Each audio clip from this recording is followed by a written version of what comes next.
Joining me now is the Clinton campaign manager, Robbie Mook. Robbie, thanks for joining me. My first question for you is about the Clinton Foundation. It announced on Thursday it will not accept foreign donations if Hillary Clinton is elected president.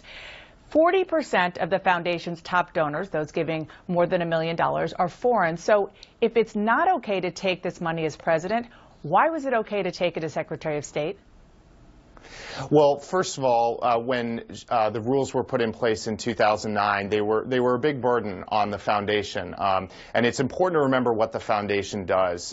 Over 10 million people around the world get important AIDS medication, life-saving AIDS and HIV medication because of the foundation. The foundation has reduced the cost of malaria drugs by 90%. So this is important life-saving work. And there were some foreign governments like Australia and Norway that had existing donations to the foundation, and the foundation wanted them to be able to follow through on their commitments so that this work could be protected. But it was an unprecedented step they took back in 2009, and the foundation is saying they're prepared to make an unprecedented step should Hillary become president to go even further in terms of disclosure and limits.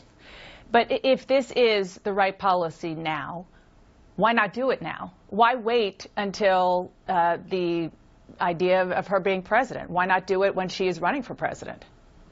Well, the foundation is doing an enormous amount of work, and it takes time when you're in a number of countries around the world to retool, refocus the mission, and adapt. As you said, they receive a great deal of funding through these streams, and it will just take time for them to readjust.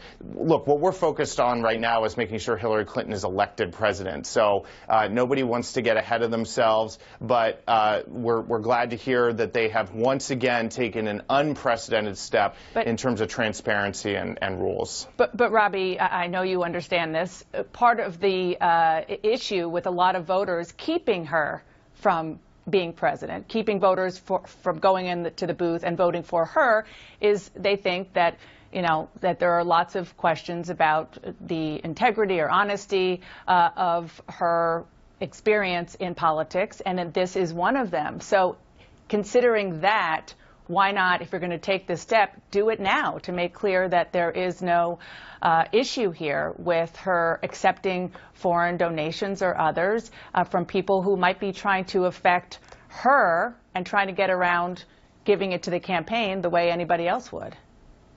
Well, what the foundation did was unprecedented, as I said, and what they're going to do is going to be unprecedented as well. You talk about transparency. Donald Trump hasn't released his taxes. Donald Trump hasn't released a serious health letter yet. Donald Trump refuses to disclose the full architecture of his financial debts and obligations around the world. We just read yesterday in the New York Times that he is a debtor to the Bank of China. But Robbie, I asked about Hillary Clinton, not Donald Trump. Well, we're going to talk later about that. Well, but my point is that there's all this scrutiny because Hillary Clinton has been transparent. I don't think you heard these questions when members of the Bush family continued to serve on boards for the first President Bush's foundation. So, as I said, the foundation is taking unprecedented steps here. We're very proud that they're doing that. But right now we're focused on making sure Hillary Clinton becomes president and letting the foundation do the retooling they need to do. A new batch of State Department emails were released last week showing Doug Band, a counselor to the Clinton Foundation, asking Clinton advisors Huma Abedin and Cheryl Mills, who were both State Department employees at the time, for a, quote, favor. And he forwarded an email from a Clinton Foundation donor and told them it was important to take care of the request. And Huma wrote back, and here's what she said. We've all had him on our radar. Personnel has been sending him options. Is this the kind of back-scratching that has Americans just turned off and done with people who have been in Washington a long time? Well, first of all, Dana, the email in question from Doug Band was coming from his private email account. It had, or his Clinton.com email account. It was not related to the foundation. And the foundation at every step, or rather, the State Department at every step was following all the appropriate protocols. This was someone who had a relationship with the Clintons long before Hillary became Secretary of State. But Doug, excuse me, but Robbie, the issue is not so much where the email is coming from. It's the request in general and who the request is going to, right? Well, again, this is someone who had a long-standing relationship with the Clintons, who had wanted to provide some insight into a matter, and obviously the Clintons have staff that facilitate those sorts of communication. But there was no quid pro quo or anything like that here. And as I said, the email was originated from President Clinton's private office. A federal judge on Friday ordered Hillary Clinton to provide written testimony about her private server.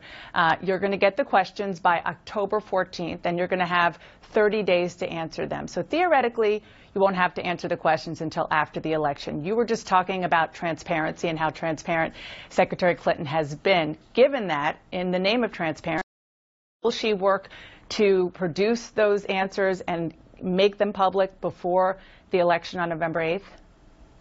Well, as you mentioned, the judge has set a deadline whereby the group in question needs to submit those, and when they're received, I know that the Secretary will get to work right away on answering them. You know, but let's step back and look at the origin of all of this. The right wing and Republicans in Congress are not satisfied with the answer that the career professionals at the FBI and the Justice Department gave. They said there was no case here. This is just another example of a right-wing group just trying to keep the questions coming and keep this issue alive. The American people have all the information. The emails have been released. They have enough to make a judgment at this point. We at the campaign just want to move on and talk about the issues that people actually care about in this election, like jobs, college affordability, and health care. That sounds like a no. As I said, as soon as she receives the question, if the judge asks her to answer those questions, she will get to work right away on getting those questions answered.